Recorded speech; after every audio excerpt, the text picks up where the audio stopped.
state rispondendo in molti alla domanda che stiamo ponendo in questa edizione del telegiornale, se me la torni a dare. Qualcuno dice no, sì, ma la legittima difesa non è reato. Difatti ho detto l'eccesso di legittima difesa è reato, perché se io vengo a casa tua e tu mi vedi nell'oscurità mentre vado a sfrucugliare i cassetti nella tua camera da letto e tu mi spari e io non ho nemmeno un coltellino in tasca, tu sei denunciato per eccesso di legittima difesa, se non addirittura per tentato omicidio colposo, tanto per essere chiari, e quindi state molto attenti. Allora vi leggo, lasciami questa domanda. Non c'è alcuna esposizione ma un riconoscimento chiaro, una sottolineatura per mettere al centro chi ha reso possibile tutto questo, rischiando la propria vita. Così il capo della polizia, Franco Gabrielli, interviene sulla polemica per la divulgazione dei nomi dei 2 agenti che hanno bloccato e ucciso Anis Amri a Sesto San Giovanni.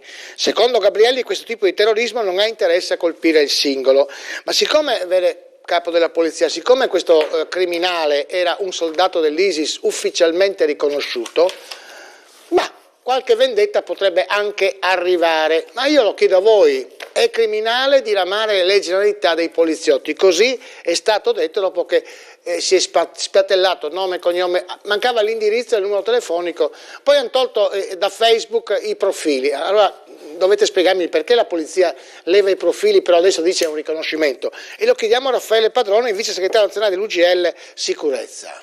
Ma guardi, la polemica c'è ed è molto accesa e noi se ne dovessimo parlare in 2 minuti non ce la faremo, direttore, però c'è da dire una cosa, c'è stato un errore, io ho sentito anche Milano oggi, proprio per chiarire un po' la situazione, i colleghi, e quindi c'è stato un po' l'eccesso da una parte e nella giustificazione l'eccesso da un'altra. Alla fine il ministro e il capo della polizia non hanno fatto solo altro che ufficializzare ciò che era già successo purtroppo, direttore. Ecco perché l'intervento su Facebook e quindi ecco perché l'oscuramento delle persone. Il problema è un altro, se io non voglio farmi fotografare, non mi faccio fotografare su un lettino dell'ospedale, direttore. C'è anche da dire questo. Prima che uscissero queste situazioni c'erano le fotografie dei colleghi con il simbolo di vittoria che avevano pubblicato queste cose. Questa è la parte grave. La parte poi grave del Dipartimento è quella di continuare a mandare queste note, queste circolari. Bisogna vedere chi ha fatto la foto, poi è stato anche un collega che ha fatto la foto. Sì, certo. Al povero... Ecco, allora non vogliamo giustificare. Io questa cosa, per chi vuole capire, direttore, non è che si stia giustificando. Perché se tu entri magari nel mio letto, mentre sono lì, e dico, certo, posso farti una foto, sei il mio collega, certo fammela. E poi finisce in rete, no? Sì. Poi finisce in rete. Il capo della polizia, in questo caso, e il ministro, in conferenza stampa, hanno ufficializzato quello che già c'era, direttore.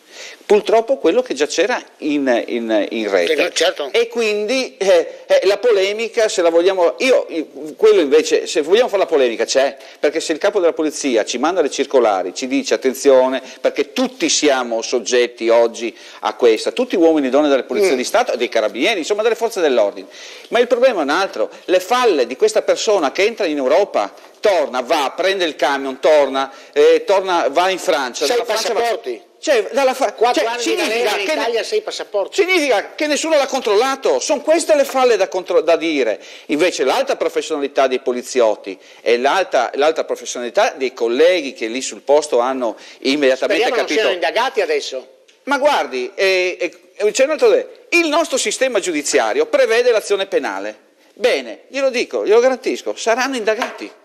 Saranno indagati, il GIP non aprirà chiaramente il fascicolo, lo chiuderà sotto chiave sicuramente perché è terrorista affermato, però attenzione, come diceva lei, potrebbero essere, anzi, se per un'operazione penale sarà questo. Buone feste. Io voglio fare gli auguri di buon Natale a tutti i colleghi, tutti gli uomini delle forze dell'ordine, tutti quelli che ci seguono perché sono tantissimi. Grazie Raffaele Padrone, anche ci sentiamo per il 31, grazie a voi. Sarà un Natale diverso dopo i fatti